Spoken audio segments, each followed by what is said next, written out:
Hey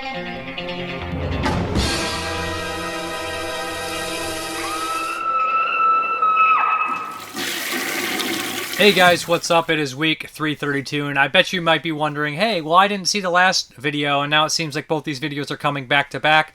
I essentially got not a copyright strike, but a violation strike trying to put, I posted a DVD cover or something that they didn't like, so they basically said it was immediately like taken down, and they kind of gave me a week from making any of my videos live, off, or uploading anything new. So essentially I have my video unlisted up there so anybody can watch it if they go or have a link. So it has not got the views it should, and you probably weren't alerted of it. So that's what's going on. The weekly video that you'll see will be up on Saturday, and then this one will be up Tuesday or Wednesday, whatever. We'll catch up and we'll figure everything out. Also, that's also a very important thing, that if you do like the YouTube channel and everything like that, make sure you follow me on Anchor and Spotify and places like that on Facebook so you can see what's going on. And God forbid I have to move somewhere besides YouTube eventually if the copyrights get too bad or the rules get too bad. We can kind of carry some of the subscribers over. I know it won't be the same and everything like that. YouTube is very convenient, but it's also, you know, it can have a lot of rules that we would like to get around. I would like to get around eventually. I also recorded another 1981 review or sit down with Ian Urza. It was pretty good. I need to edit it, see what it's at. You know, I kind of realized there's not all that much to say about The Prowler. We talked about The Prowler, which is a very fun slasher, but at the end of the day, it is just kind of a very tropey, well done slasher with, you know, some interesting people behind it. But, you know, so there's not really, in this video, I'm also not going to do the comments and questions or anything like that because there's only a few replies, and I might as well just wait until both videos for the next video to do everything. So if you asked a question in this video, 332, it'll be answered in 334 along with all the 333 stuff. Sorry, that's a whole big mouthful here. Let's hop into the reviews. The first one up is a doozy, I guess you could say, and this is The Girl from Rio. This is released by Blue Underground. This is a 4K. This is, of course, by Jess Franco. This is actually one of his 60s output, 68, and it's produced by Harry Alan Towers, who produced, I think, 10 movies by Franco, including the 2 Fu Manchu movies, Venus and Furs, which I love Venus and Furs. Now, in the 60s, Franco had a different output. You know, he wasn't the guy in the 70s or 80s who was making a lot of, you know, I would say 70s he still had movies with budgets, but towards the 80s, you know, some of his Cannibal output or some of even like his 90s and, you know, shot on video stuff, Franco kind of was just spitting them out. And Franco got a bad reputation for, you know, just not making very many good movies. But in reality, when he had a budget, he could deliver on visually very pleasing films. And The Girl from Rio is that. I will give it that. Blue Underground does immaculate with their 4Ks. Look at the Fulci stuff and everything like that. And the Dead and Buried, they do a great job with that stuff. I will admit that the Girl from Rio is not one of my favorite Jess Franco films. And it's funny because you listen to Troy Howarth and Nathaniel Thompson on the commentary, and you also listen to Stephen Thrower on the special features, all new stuff shot for this release, made for this release. And they don't seem to be the world's largest fans of A Girl from Rio either. I think Stephen Thrower is a little bit more of a fan, but they still appreciate it. And while watching this, I kind of felt a lot of the same complaints or the same kind of criticisms they had. I feel theirs is different than this, but I feel like the plot is just kind of a little inept, you know? It follows the story of this kind of playboy who has something that George Sanders wants. George Sanders was in stuff for you horror fans like Psychomania, his last movie, 72, and some other movies. He was a very popular and well-respected actor that ended up in a lot of the stuff that, you know, horror fans watch. So he's in this, and he wants something that this playboy has, but he gets kidnapped by this group, what is her name? Sumatra, and she has like a group of like Amazonian, like kind of high-tech women that are badasses that mostly just stand around and hold guns.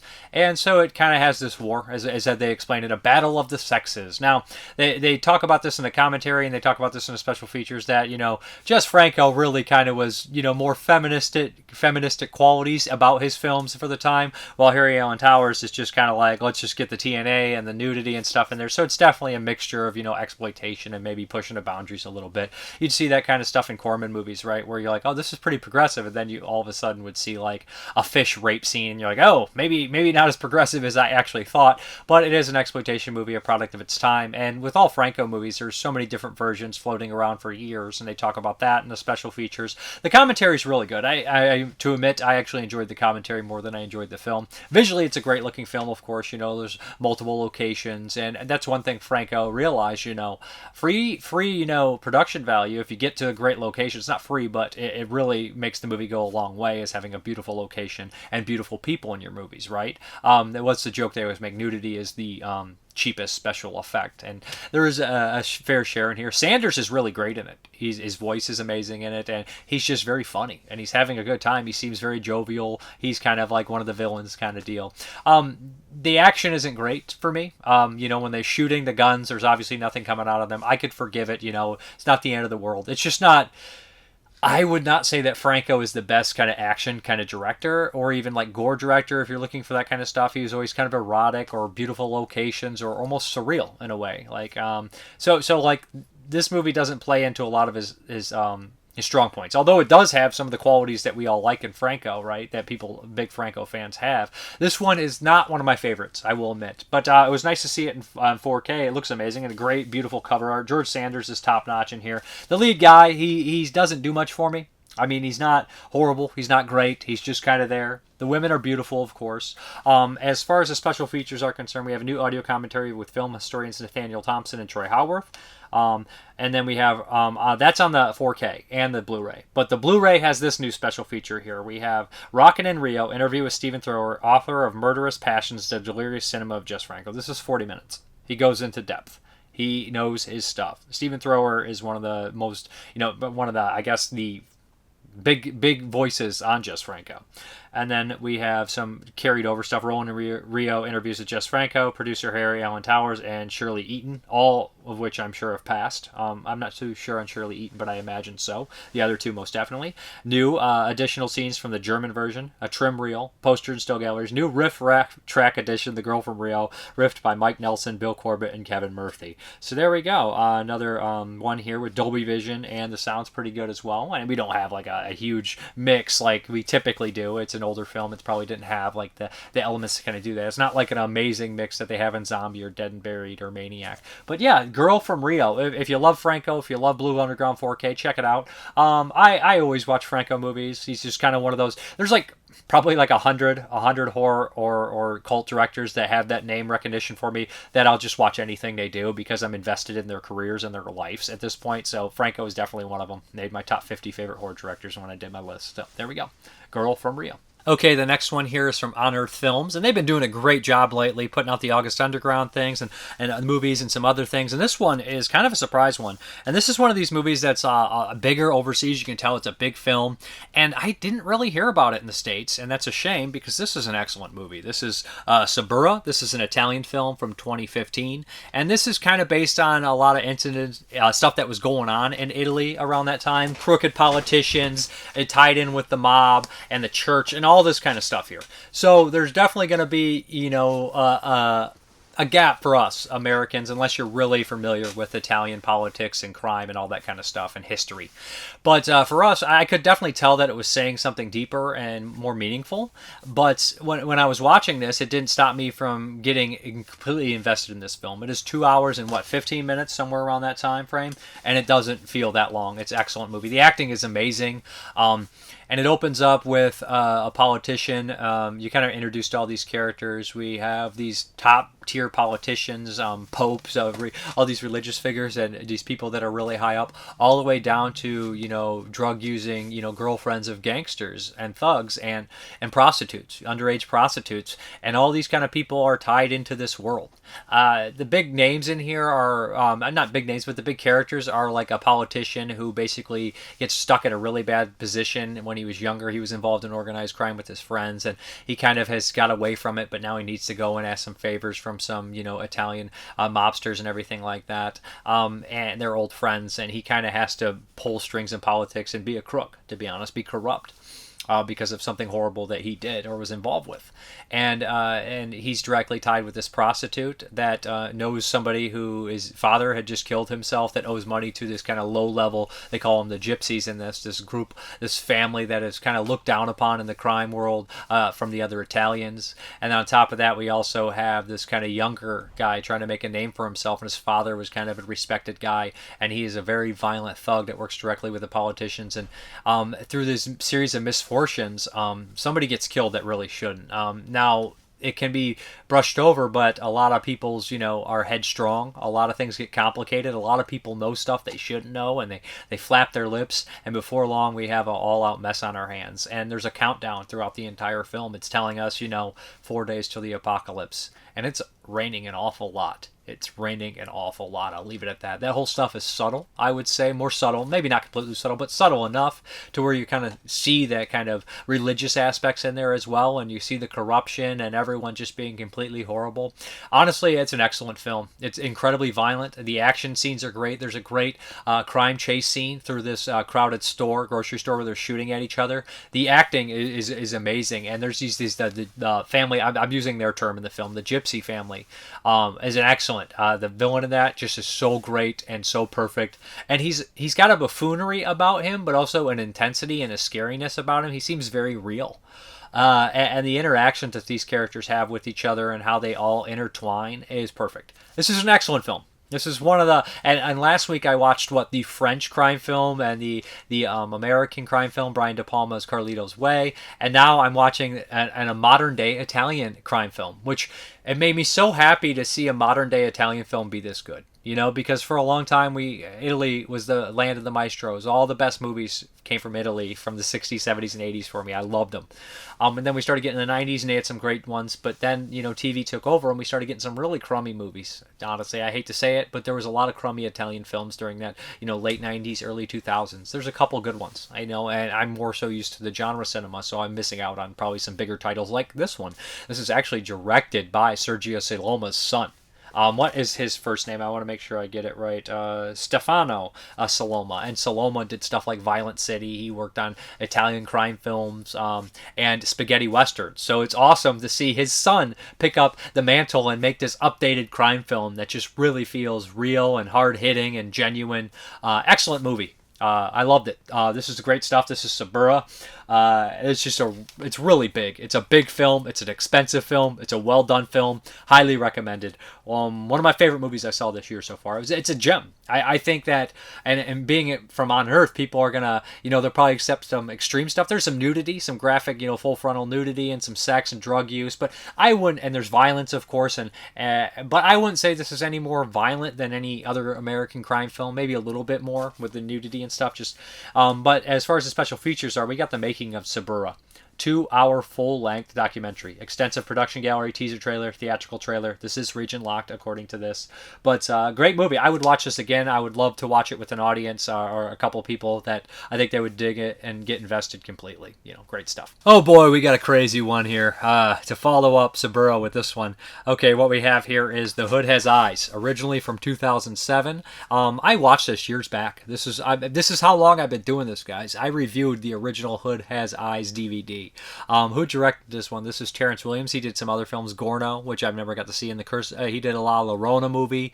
So he kind of specializes, I guess, in these kind of throwback grindhouse nasty movies. And this one is real nasty. It's made do-it-yourself, DIY, really low budget, and that's kind of his aesthetic. He likes that thing. Now this is a director's cut. Now I hadn't seen the original in so long, I did not remember exactly all the things in it, but there was a couple standout moments in this movie that I could never forget. But the opening, I was like, I don't remember this, and I guess they reshot a scene that was supposed to be in the original, but it got cut because, an actor quit on them. I listened to some of the commentary and everything like that. So this movie's probably been out of print on DVD for years, but now finally we have The Hood Has Eyes, and it's 72-minute glory here. That's right. So SRS is a good company for this one, but so it's a typical rape revenge film, and there's some untypical things about it. Now, in the opening, there are some comedy elements that I'm not sure if they work really, and the revenge for the character, it kind of is very quick. We don't have that moment of her sitting there and kind of registering or having that moment of really snapping. But the movie's 72 minutes. I feel like there's probably a lot more they wanted to do on this budget. It is actually shot in the hood. In an LA area, California, which is crazy, and it looks real. It looks genuinely shot there. The acting ranges, I think that some of the characters do a good job, some of the actors do a good job, some are a little over the top or a little iffy, but the main villain is very disgusting and horrible. Now, his acting, I think, is good at places. I don't think he's a perfect actor, but it ranges back and forth. And some of the other, like, I think that most of the victims are really solid as well. All the female victims in here are good. I don't want to call anybody out just like there, but like there's just some differences and like acting and stuff, styles that don't match up. Like what some people be doing comedy routines, and like as that is with a throwback or exploitation movie in general, a lot of them did have that kind of element. But I think this one would have worked better if it was 100% straight. Like cut all the humor out, and I never say that. I even in everyday life, humor is there, right? Make it like I Spit on Your Grave 2, the remake deal, the sequel to the remake. And this would have been pretty ballsy because this director doesn't pull any punches. I'll say that right now. He does not pull his punches. Basically, we were following 3 schoolgirls and a high schooler guy that picks them up, and they're in like very skimpy schoolgirl outfits, right? And they decide to go in the hood for something to get drugs. They do a little bit of drugs. There's a lot of sex right away. There's already like 2 or 3 sex scenes right in the opening of the movie, a brutal murder. This director's cut or aftermath of a murder. And so what happens is they get rolled by these few gangsters. We have, this girl who plays decoy, and these 2 kind of guys, Joker and Psycho, stop them, and then they proceed to do what these kind of people do when they realize they don't have as much money or whatnot. They start to humiliate them. They rape them. The humiliation's pretty brutal. Honestly, like I was watching this and I was like, man, I remembered this rape scene being particularly unpleasant as hell, and it's still really unpleasant. There's a couple of these really low budget horror films or exploitation films that every once in a while they'll have like a rape scene and we're like, geez, man, that's brutal. And What They All Must Die was one of those. I can't think of the director's name off the top of my head, but I remember that one. I was like taking a step back on that. That was pretty rough stuff, and just in terms of how it's handled and everything, and this one's no different. There's a brutal anal rape in it, and there's a tampon stuff like right out of something like Hanger. All this kind of stuff here, but as like it goes on, it gets really fast, and I feel like there's not enough time between the actual assault to the revenge. I feel like it's rushed there, but overall, I think that I guess if you're looking for brutality and mean-spiritedness, it's there. It's really there, and there's a horrible twist at the very end. And in 2007, it meant a lot more than it does now, even though it still means a lot. It was a lot worse in 2007, to be honest. But, the special effects are nothing amazing. There's a lot of fake genitalia, but they're not horrible. I mean, they work for what they are. It's brutal in its places. It's supposed to be brutal. I thought the score was decent for a low budget movie. I thought the aesthetic fit because it's a dirt cheap, dirty ass movie that's supposed to represent the old films of past. I do think tonally it's a little off. I don't know. Maybe that's just me. But overall, I think if you're looking for these super low budget, nasty ass movies and you haven't seen this one, then you probably will like it because, I mean, during the early 2000s, there was some really nasty low budget stuff, to be honest. And I watched a lot of it early when I started doing YouTube, and I revisiting a couple of them was like, oh boy, that one's just a little bit more messed up than I remember, This is The Hood Has Eyes, and it is special features on here. We have a new director's alternate cut, of course, new 2022 trailer, commentary, behind the scenes, bloopers and outtakes, photo side show, trailers, SRS trailers, and more. And you know what? I never did get to see Gorno. Maybe I'll watch it after this. But the director on the commentary, he seemed to be a genuine fan, dropped a lot of knowledge on movies and talked a lot about making the movie, getting yelled at when he filming in places he shouldn't, and working with the actresses and stuff. I mean, there is nudity before, like, that's not involved with sexual assaults. I mean, people probably enjoy that, and maybe some horribly disgusting people enjoy the sexual assault too. Unfortunately, that's probably a thing. I'm sure of it. But The Hood Has Eyes. I mean, a lot of people like to watch the most disturbing shit. Sometimes they can't get past low budget disturbing stuff, but there's a lot of nasty stuff in the low budget, and this one's one of them. Like I said, some people probably maybe can't get past and won't take it seriously because it's so low budget, but there's a couple moments in here where I was like, that's pretty rough stuff. That is The Hood Has Eyes. Obviously a take on The Hills Have Eyes, of course. But, like the director says, more inspired by the director's other film, Last House on the Left. Okay, now we're going to hop into those 1981 movies. Woe be unto him who opens one of the 7 gateways to hell, because through that gateway, evil will invade the world.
Valentine's Day is a curse that'll live on, and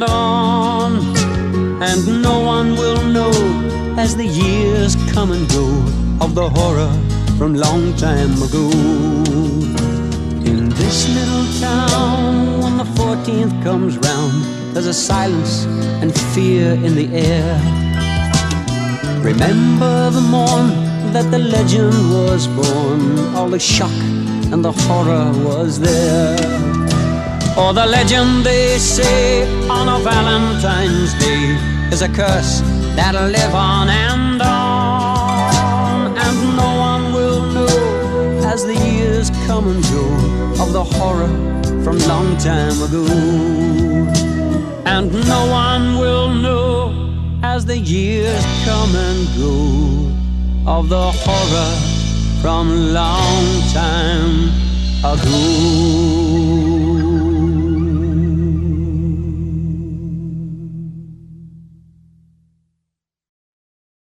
And the first up is The Orchard and Murder. And this is a 49-minute movie. This is from Kino Lorber Redemption's line. And I like what they do. A lot of that stuff is great. They have a lot of John Roland and Jess Franco and, Mario Bava. So it's a really good line. And this one is a British film with a title like The Orchard and Murder. How could it not be? And you know what? I had not really heard much about this. A macabre tale of murder and mischief. Yes, mischief, indeed. This movie is so bizarre, it feels like it could be a real story. Like, watching it, I was like, this feels like it's based on a true incident. So, boy, this is really creepy. And I think it could be put into a feature, and I think I would like it. I really like the style, and I like this movie, I think, a little bit better than most people who saw it.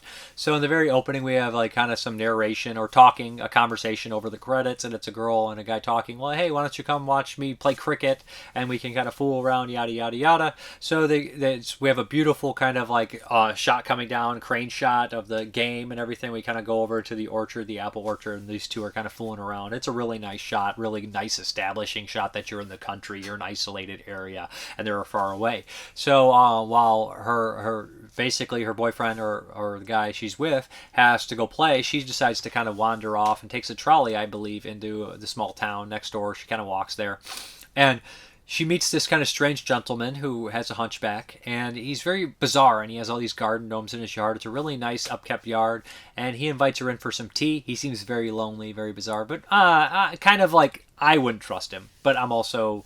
No, I'm watching a horror film. Invites her in, and she meets kind of his helper, who looks like Richard Mole from Night Court. And you kind of know where this is going, and it's pretty fast paced. And he's unsettling, and he kills a rabbit. So if you are going to be really bothered by seeing a real animal death or a real animal skinning, then skip this. It's really well shot though and well made too, so it kind of took me back when I saw that. You know, it didn't feel like this like dirt cheap nasty exploitation movie. So when that rabbit bit it, I was like, oh, that was pretty extreme. But what happened, I mean, it was clearly a rabbit they're going to eat, but it's still unpleasant to watch, I'm going to be honest. So what happens is, of course, she's wandering back and she runs into the guy. And what happens is there's a murder that takes place. And it's really brutal on consensual stuff going on. But there's like images from this movie that will kind of be burnt into your memory. And one of them is hiding a body in a pile of discarded apples. And just that kind of face sticking out and whatnot. There's a lot of it. You feel the English countryside really well in this film. You can feel the coldness or the bitterness or the beautiful like tree, everything. It really feels like fall. You can just sense the apples, the smell, everything. And like there's a nice little scene where in the beginning the old man has like this jar of honey and like a yellow jacket flies in there and he's like, oh yeah, sweet tooth got the bit of you now. And it's just like setting a trap, right? He's like setting a trap for these people. And it just feels that way. Really good film. Really well done, enjoyed it, and the ending is satisfying too, how it ends, and it probably would end like that. This is The Orchard End Murder. Really recommended. I like this quite a bit. Now it's listed as a horror film on Letterboxd.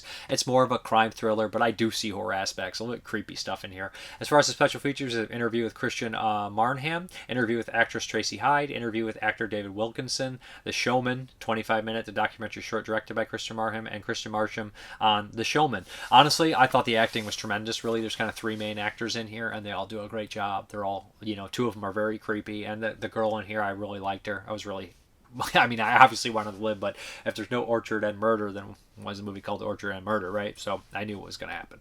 Okay, now we have some TV movies. The first one I guess we'll do is The Intruder. And this is not actually a TV movie, but I could have swore it was. So I'm watching this movie, and I was like, this is very Canadian. This is so... this is very much like Needful Things, or Something Wicked This Way Comes. Both movies made after, actually, but the Ray Bradbury story, I'm sure, is written before 81. Yeah, and it's just kind of a typical story here, right? We have this kind of small town, and this guy kind of comes in. He's the intruder. He's the tall, dark stranger, right? And the town kind of is very small and very personal. And there's half this movie is the town folks sitting in a room talking about, what are we going to do about this stranger? What are we going to do about this? And we have kind of like their backgrounds and their intertwining, all this kind of shit. There's a lot of drama, a lot of like melodrama, dramatic stuff going on. And eventually, you know, the intruder has something weird in his, like kind of in his like traveling van that he has in the town square, and everybody's after it. They're obsessed with it, including the mayor and all the people that have any power in this town.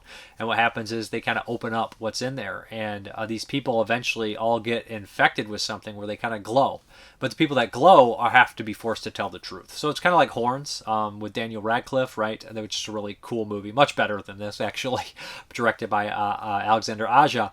And so the people start to tell the truth, and it kind of changes things. But then they kind of fade away, and it goes back, and it's just like, what is the real point to this movie? Honestly, it's kind of just a bizarre little Canadian oddity, which is another Canadian oddity from this year is The Pit, which I would recommend The Pit much more than The Intruder. But the thing that took me back as well as watching it, there's like characters that come in and they have these relationships and they're just having like sex and there's a lot of nudity. I was like, why is there like, I saw Full Frontal. I was like, in this movie, I could have sworn this was a TV movie. You put a gun to the head, I would have said this is a Canadian cheap TV movie. And like you recognize one person in the film, and that's the woman from The Funeral Home. She's in Funeral Home, another Canadian movie by William Fruit from the year previous, and she's also in Dirty Work. You thought my mom was a drug dealer? No, I thought she was a whore. If anybody's ever seen Dirty Work, she's the grandmother or the grandmother of the girl from Dharma and Greg in it. So yeah, she's in here as a crossing guard. She's got, you know, some negative things to say about the mayor's adopted kids, of course. But no, it's just like a decent amount of nudity here and there and sex, which I thought was kind of a little bit more exciting about it just because it took me back and I was like, that's interesting. But overall, the movie's not great. Jeremy saw part of it and he made a joke about it. And it was just like, I want Something Wicked This Way Comes. It's like, we have Something Wicked This Way Comes at home. And then obviously this was Something Wicked This Way Comes at home. Not great, but odd and interesting in a kind of a way. So I mean, if it sounds like it's up your alley, check it out. I don't know if it's on YouTube. I don't think it is. So I might have to track down a copy of The Intruder. Okay, the next one is actually a TV movie called This House is Possessed, or This House Possessed. I'm sorry, I'm dumb. But yeah, this movie right here. This one kind of caught my interest at first, but I was like, is this just The Demon Seed? Which is a movie that I've heard about for years and never actually got to watch. So this right here is a TV movie, and an American one this time. And I was watching it, and we following this rock star, this kind of country singer or whatnot. And it was like 10 minutes, and I was like, huh. Is that who I think it is? His manager? I was like, no way that's who I think it is. And it was. His manager is Slim Pickens. I was so happy to see Slim Pickens in this movie. Also did The Howling this year. Very excited to see Slim Pickens in here. He's the best part of the fucking movie. So, of course, this country singer, he gets like an injury and he has to like relax and get some personal kind of like, therapy. And he kind of falls for this nurse. So he buys this big ass gorgeous house that has a lot of trouble behind it. Obviously, there's a mystery behind it. And he buys it, and, right away things start to be really weird. The house gets very possessive of the nurse in here, won't let her go. You kind of think where this is going. And random characters that show up obviously are going to get killed. Who's going to get killed? The country singer's floozy is going to get scared away. His manager is going to get hurt. A librarian that knows about the curse. So yeah, it's basically kind of a mystery to figure out what happened at this house and stop it before it takes her over. It's not exactly the most interesting movie. It's not horrible. It's well made, honestly, for a TV movie. It's well shot. It's kind of well directed, but for the most part, it's kind of dull. It's very dull. There's a lot of dull movies this week, to be honest. The Orchard End Murder. Who would think that the British crime thriller horror film is the least dull of all the 1981 movies I watched, right? When I say The Orchard End Murder, you're like, that's dull. That's great. But no, people would think it's dull. No, it is the least dull movie out of the 4 movies, honestly. So this one right here, yeah, I can't really highly recommend This House Possessed. It's not horrible. It's not great. It's just very, very, hey, I'm here on a lazy Sunday watching this kind of killer house movie. That's about it, right? I can't even remember exactly why the house is trying to. There's something tied in with people in there. I can't. That's bad. I know. It's just that's sometimes the way it is. You watch a movie and then you get up and walk away. And you're like, what was that? What was that about? I don't know. You're like, then maybe Dave, you should do some research and refresh yourself. Well, yeah, I probably should have. But guess what? This House Possessed didn't deserve it. Sorry, a little too far. Maybe. I don't know. Check it out for Slim Pickens. When he cashes out, you too. You do the same. Okay, the next one from 1981 is No Place to Hide, another TV movie here. This one does have some recognizable faces in here. It does have Keir Dullea, who is in 2001: A Space Odyssey. He's in a bunch of other films as well. You'd recognize him if you saw him, obviously. I'm afraid I can't do that, Dave. So yeah, this movie is very predictable. 1981 kind of gaslighting horror thriller deal, more thriller than horror. Very gothic, right? And it's kind of a throwback to the old Hammer movies where it's like, we're going to inherit this, or even before that, right? Super gothic storyline where we have this young girl, she's 20 years old, and she starts to see this kind of masked guy everywhere she goes. Right in the beginning, there's a really good scene where she's driving a car and somebody pops up and says, soon, Amy, soon. And she almost crashes her car, and nobody else sees this person, right? Nobody else can see her, so obviously she has some psychological damage. She lives with her stepmom, and they have a good relationship, seemingly. Right away, you can kind of guess what's going on. Her father died under mysterious circumstances. So you're like, okay, this is clearly some sort of gothic kind of murder, get-rich inheritance scheme, right? Right off the bat. It takes about 2.5 seconds of watching one of these movies to know. And so you kind of have the idea here. Are they going to go the route where she's crazy and she actually is going to start killing people, yada, yada, yada? Or are we going to go the route where the stepmother is evil, or the doctor helping her is evil, or they're all evil, or this boyfriend is evil, or the lawyer's evil? So we have all these different kind of characters here. The boyfriend that she meets is actually played by Gary Graver, who is it Graver? I think so. He pops up in Robot Jocks, the Stuart Gordon movie. That's where I recognized him from, and he's solid in this. This movie actually has pretty solid acting for the most part. The stepmom's great, the daughter's really good, Keir's great. So like this one is probably the best acted of the bunch, honestly. Even though the one had Slim Pickens and nobody out acts Slim Pickens. By tarnation, nobody does. I mean, I think this one and This House Possessed both were solidly acted TV movies. And this one I think is probably a little bit better, a little bit more exciting for sure than the other two TV, or over The Intruder as well.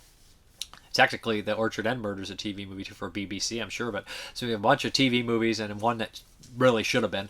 But so yeah, this one it's okay. Like, but it's just very predictable, unfortunately. And even I was like, it's got to be it. And I was like, oh, maybe it's not. You know, that's kind of where they do that thing where it's like, it's this, and then you're like, oh, maybe it's not. And it's like, oh, it is it? Is it? Yeah, it's just, I don't know. I can't like wholeheartedly recommend this, but it's not absolutely garbage either. They do a double twist, but you can see that coming too. Like, I don't know. It's like when I watched a lot of those like Hammer House of Horrors where they had like the twist in there for 1980. I was just like, I probably had seen half of them when I was a kid, but I didn't remember all of them. But I'm sitting there watching it, I'm like, oh my god, man, I've seen this movie 500 times already. But isn't it funny how I can watch The Prowler or The Burning or My Bloody Valentine or Friday the 13th 1 through 6 and be like, I've seen this 100 times, but I'm like, I like it. But then like we get like thrillers and stuff like that. And anytime there's like it basically lives and dies on its twist, and the twist is just a movie you've seen 50 times, it gets old. So thrillers, thrillers don't have if it's more thriller than horror, a lot of times it's really hard to have playback value for me, especially if it lives and dies on its twist. Unless it's completely forgettable, then I guess you can watch it a dozen times. Sometimes Giallo have that. Gialli, well, you'll watch it and you'll forget it, and you'll watch it again like, oh, that's great. Gialli is a little bit, more playback than some of the thrillers, American thriller counterparts. Not all of them though. I mean, there's just a lot of them that have playback value. But the No Place to Hide, it's okay. I watched a lot of It's Okay 1981 movies this time. There's got to be a couple videos like that, right? And this is the Patreon pick here, and this is Survive Style 5. And I was kind of shocked that there wasn't a Blu-ray floating around of this movie. I was like, there's no Blu-ray? There's no HD print I can rent? I was like, I guess I'm going to pull out this old DVD on here. And of course, we got Asano in here, and freaking Sonny Chiba's in this? I didn't even recognize Sonny Chiba in this movie. I honestly didn't. I don't even know where he was. And Vinnie Jones, of course, is in here too. Asano is in every Japanese movie you've ever seen. This one's from 2004. It also has the guy who pops up in 13 Assassins, the older gentleman who's in every Japanese movie ever, and he kind of steals the show, to be honest. So we have 5 stories here, and they're all kind of intertwined loosely with all these different characters. I'll start with Vinnie Jones is an assassin, and he's basically been flown in from another assassin, and it's a really funny gag where the two walk around and the Japanese guy basically interprets what he says, and Vinnie Jones always is like, what's your deal? And always this whole thing like that, and he has to explain it, and he interacts with all the characters. Asano is a man who really just wants his wife to die. In the very beginning, he kills her, and he's kind of stuck in his fun house of houses. This is crazy, weird, giant, elaborate house. It's built insane with rooms of craziness, and it's very beautiful looking and weird and surreal. So he's kind of trying to get rid of her all the time, but she keeps coming back and beating the ever-living shit out of him through all these different kinds of torture, including making him eat a lot. And then we have my favorite story, which is this kind of salary man. He's an older gentleman. He ends up winning these tickets, or getting these tickets from a colleague that's a little high above him, or somebody that is basically a client for the world's famous hypnotist. And his family's super excited. He says, we're going to skip your school, forget it, we're going to go see this hypnotist, right? So they go, and what happens is he is on basically the assassin's list, and he basically hypnotizes this father to think he's a bird. And he is promptly killed on stage before he can get the father to snap out of it. So this father, throughout the entire movie, we're talking middle-aged man, actor that is walking around like a bird the entire movie. It is fucking hilarious. It's beautiful. It's genius. And this movie is super weird, super bizarre. Like, I'm having trouble like connecting it. It was just definitely a product of its time, 2004, bizarre, surreal, silly, absurdist Japanese comedy. And at first I was like, I don't know if I like this. I don't know if I think it's funny. I just don't know if it's working. But then when I came back to watch like the second half of it, I was like, this totally works for me. I'm laughing. It's beautiful shot. All the locations are great. There's a couple other stories in here as well. One about an ad exec. Oh, she's the ad director. She makes commercials, and she has the worst ideas ever. And the movie will just stop to have her think of her ideas and laugh to herself. And they're just the most outrageous, most ridiculously Japanese shit you could ever see. So like we have all these different characters, and they're all intermingling and everything like that. And we have a group of 3 friends. And one is clearly like a homosexual, and he's got like really bad teeth, and he's obsessed with this one. And like every time they'll make this like eye contact, you think they're gonna like make out or anything like that. And this is like gets really intense. Also really funny stuff going on with those 3 and that. I like this a lot. This was really funny. This is really clever. There's payoffs at the end.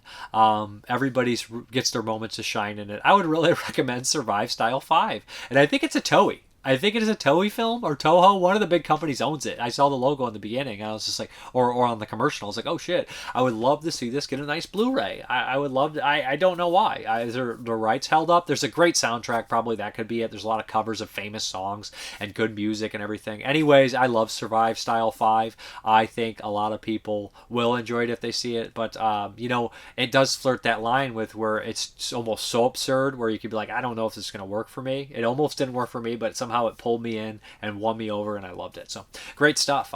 Great pick too, whoever picked that on the Patreon pick. All right, guys. Like I said, no, basically Q&A until next week, or comments or answers or anything like that. So yeah, you guys, as always, have a good one. Oh wait, I messed that up. I messed it up. I messed the end up. As always, you guys have a good one. Oh wait, I messed it up again. Guess what, guys? I am not doing that again. We're gonna roll with it. We're gonna roll with it because we're gonna show the one that I have to update here. You guys can see all the bloopers and all the glory here. Yeah, that's right. One movie from Scream Factory, 1977, The Pack on Blu-ray. This is a really fun, great movie. Some special features. I love it. Lee Gammon's on here. New interview with Hope. Some interviews with some of the actors and people on there. Because I remember when I watched the DVD of this, I was like, I'd like some information on The Pack. I thought it was pretty great. But anyways, great movie. Animals attack movie about a bunch of abandoned dogs killing people on this kind of island resort. Anyways, we're out of here.